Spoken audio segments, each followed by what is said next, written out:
quand on lit un livre, on a l'impression que vous avez, dans ce roman-là ou dans tel roman, voulu développer une idée plus particulièrement ou bien un aspect de votre vie, sous le terme de roman, mais vous vous retrouvez dans une certaine situation. Alors si on parcourt les différents livres, quel est le livre où vous êtes le plus vous?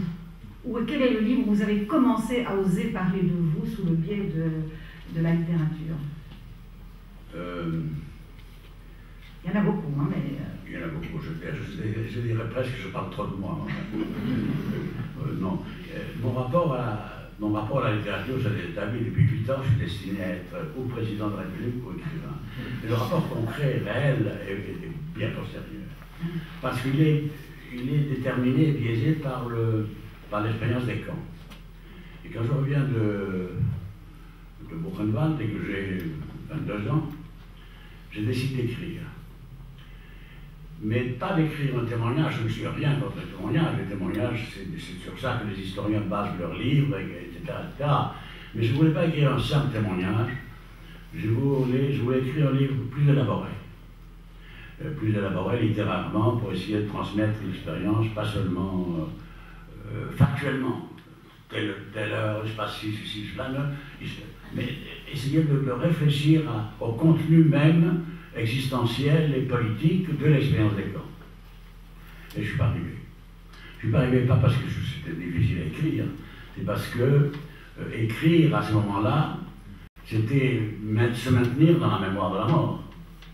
C'était passer sa vie dans la mémoire de ce qui avait été la mort.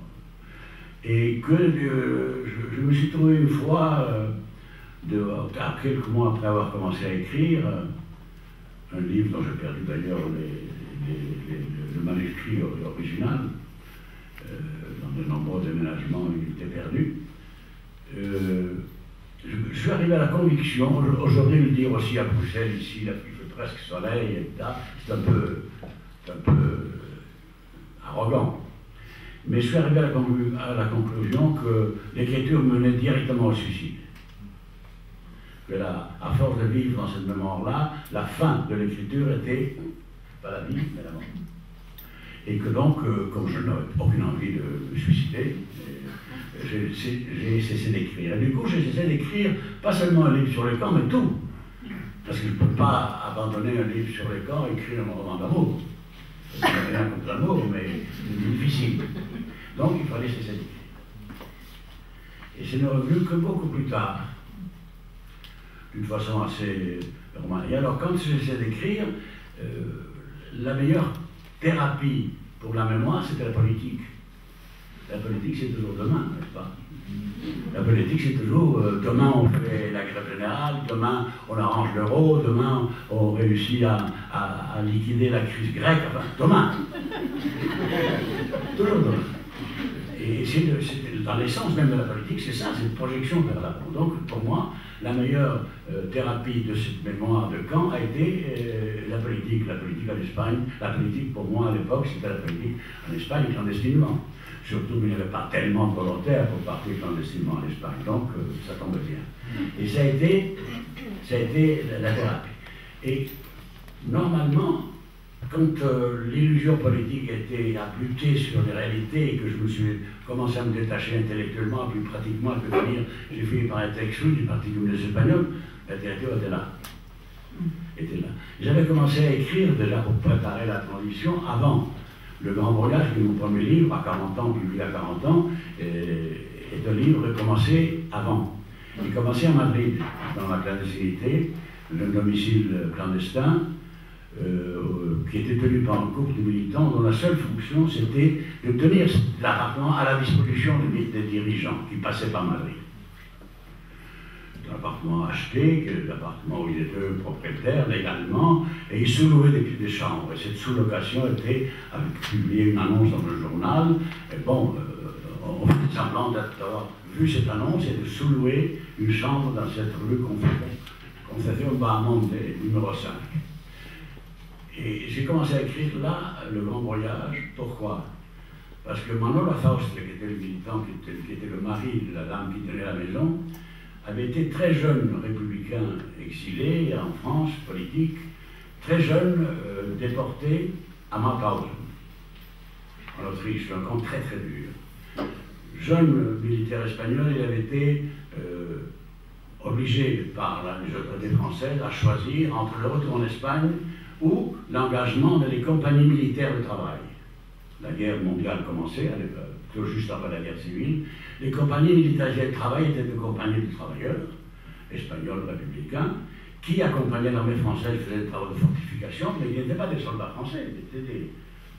Et quand l'armée française a été battue par Hitler en 1940, tout à coup, dans le compte des prisonniers, dans les stalags, les Allemands se sont rendus compte qu'ils avaient là une quinzaine de milliers d'Espagnols dont ils sortaient. Ce n'étaient pas des prisonniers de guerre, puisqu'ils étaient des étrangers, ils n'étaient pas des soldats, ils n'avaient pas porté les armes. Ils ont demandé au gouvernement franquiste, nous avons ici des Espagnols qui sont en fait. On leur a répondu, ce n'est pas des Espagnols, c'est des Rouges. Et alors on a transformé ces prisonniers de guerre en déportés politiques. Et ce sont les républicains espagnols qui ont construit le camp de Mauthausen, qui est un camp très dur, sans chambre à gaz, mais très très dur.